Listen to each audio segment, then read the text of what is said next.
அனைவருக்கும் வணக்கம். Christopher academy நான் உங்க ராஜுங்க. ஓகே, எல்லாம் என்ன பண்றீங்க? எல்லாரும் சாப்பிட்டீங்களா?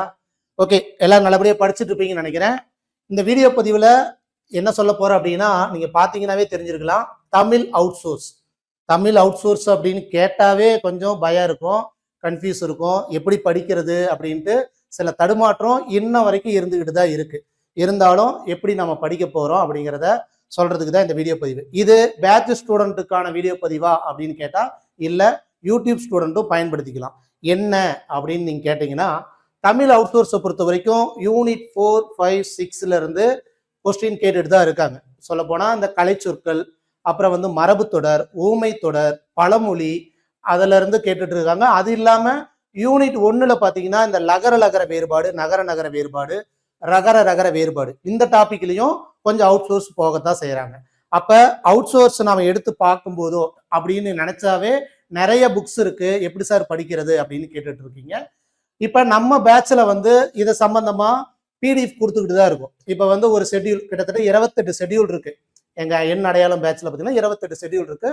ஒவ்வொரு ஷெட்யூலுக்கும் அவுட் சோர்ஸ் சம்பந்தமா ஒரு 3 புக்கு இல்ல ஒரு 4 புக்கு உண்டான மெட்டீரியலோ அதுக்கு உண்டான பிடிஎஃபோ கொடுத்துட்றோம். இருந்தாலும் சார் நாங்க கொடுத்துட்றீங்க, ஆனா படிக்கும்போது கொஞ்சம் தனியா படிக்கிறதுக்கு கொஞ்சம் சிரமமா இருக்கு, அட்லீஸ்ட் நீங்க அதுக்கு உண்டான எக்ஸ்ட்ரா தகவலை சொன்னீங்கன்னா எங்களுக்கு கொஞ்சம் யூஸ்ஃபுல்லா இருக்கும் அப்படின்னு சொல்லியிருக்கீங்க. அது இல்லாம அவுட் சோர்ஸ் சம்பந்தமா எதை படிச்சாலும் நமக்கு கொஞ்சம் போரா தான் இருக்கும்.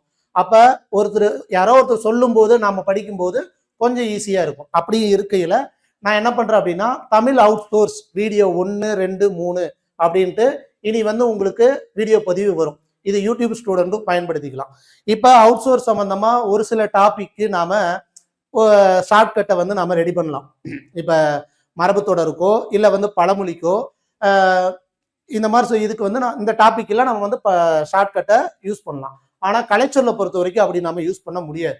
இப்ப கலைச்சொல் நிறைய இருக்கு. அப்ப அதை எப்படி சார் நம்ம படிக்கிறது அப்படின்னா, ஒரு சில யூனிக்கா கொஞ்சம் கஷ்டமா இருக்கிற வார்த்தைகளை மட்டும் ஒரு நோட் எடுத்துட்டு அந்த டாபிக் வைஸா, இப்ப நம்ம ஒரு 50 கலைச்சொற்கள் சொல்றோம் அப்படின்னா, சட்டம் சார்ந்த கலைச்சொற்கள் சொல்றோம் அப்படின்னா அந்த டாபிக் வைஸா எழுதி அதுல உங்களுக்கு யூனிக்காவா கஷ்டமா இருக்கிற வார்த்தைகளை மட்டும் நீங்க நோட்ல எழுதிக்கணும். இதை எல்லாமே நம்ம பிரிண்ட் எடுக்கணுமா அப்படின்னா அது தேவையில்லாத செலவு தான். சரிங்களா? மரபு தொடரும் அதே மாரி தான், பழமொழிகளும் அதே மாரி தான். இப்ப பழமொழிகள் எடுத்துக்கிட்டோம் அப்படின்னா, இயல்பா நம்ம வாழ்க்கையில யூஸ் பண்ற பழமொழிகள் கேட்டாங்கன்னா ஆப்ஷனை வச்சு தட்டிடலாம், ஏதோ ஒரு ஆப்ஷனை சூஸ் பண்ணிடலாம். பட் இந்த புலியூர் கேசிகன் எழுதிய பழமொழி 400 அப்படின்னு எடுத்துக்கிட்டீங்கன்னா அது தூய தமிழ் சொல்ல இருக்கும். அப்ப அதுல ஏதோ ஒரு வார்த்தைக்கு உண்டான அர்த்தம் நமக்கு தெரிஞ்சிருக்கணும். ஒரு பழமொழியை எடுத்துட்டோம் அப்படின்னா அதை சார்ந்து ரிலேட்டா வேற என்ன நம்ம தெரிஞ்சுக்க போறோம் அப்படிங்கிற தகவலும் இந்த அவுட் சோர்ஸ் சம்பந்தமா உங்களுக்கு வரும். சரிங்களா? அதே மாதிரி முதல்ல அவுட் சோர்ஸ் படிக்கும்போது இப்ப நமக்கு எக்ஸாம் 1 வருஷம் இருக்கு. இந்த 1 வருஷமா நம்ம நிறைய பார்க்கணும் படிக்கணும் அப்படின்ட்டு ஸ்டார்டிங்லேயே மைண்டை ஃபிக்ஸ் பண்ணிக்காதீங்க. முதல்ல அவுட் சோர்ஸ் ஒரு சில டாபிக் இருக்குன்னு வச்சுக்கோங்களேன். இப்ப பிழை திருத்தம் அப்படின்னு ஒண்ணு இருக்குன்னு வைங்க, அதே மாதிரி மரபு தொடர் இருக்குன்னு வைங்க. இந்த மாதிரி நிறைய டாபிக் இருக்கும்போது முதல்ல எப்படி படிக்கலாம் அப்படிங்கிற ஒரு மெத்தடை கொஞ்சம் கொஞ்சமா நீங்க கத்துக்கோங்க. ஏன்னா இப்ப ஒரு 5 மாசம் இதை நீங்க கத்துக்கிட்டீங்க அப்படின்னா 6வது மாசம் உங்களுக்கே ஒரு ஐடியா தெரிஞ்சிடும். ஓ, இதை இந்த மெத்தட்ல தான் படிக்கணும், இப்படி படிச்சா கொஞ்சம் ஈஸியா இருக்கு அப்படிங்கிற ஒரு ஐடியா உங்களுக்கு கிடைச்சிடும். சரிங்களா?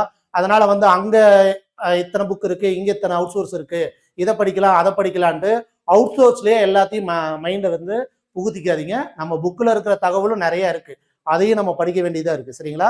அதனால அவுட் சோர்ஸ் சம்பந்தமா தமிழ் சம்பந்தமா உங்களுக்கு வீடியோ பதிவு வரும். அதை கரெக்டான வழியில யூஸ் பண்ணிக்கோங்க. உங்களுக்கு ஒரு 4 மாசம் வரைக்கும் கொஞ்சம் சிரமமா இருக்கும். சொல்லப்போனா ஒரு 3 மாசம் தான்.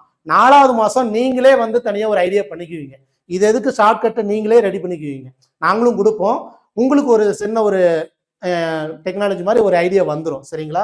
அதனால தமிழ் அவுட் சோர்ஸ் வீடியோ பதிவு உங்களுக்கு ஒவ்வொன்றா வரும். இதை கரெக்டான வழியில யூஸ் பண்ணிக்கோங்க, பயன்படுத்திக்கோங்க. யூடியூப் ஸ்டூடெண்ட் சரி, பேட்ச் ஸ்டூடெண்டா இருந்தாலும் சரி. சரிங்களா?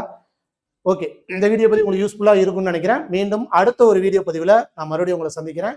இத்துடன் கிறிஸ்டோபா அகாடமி நான் உங்க ராஜு. தேங்க்யூ.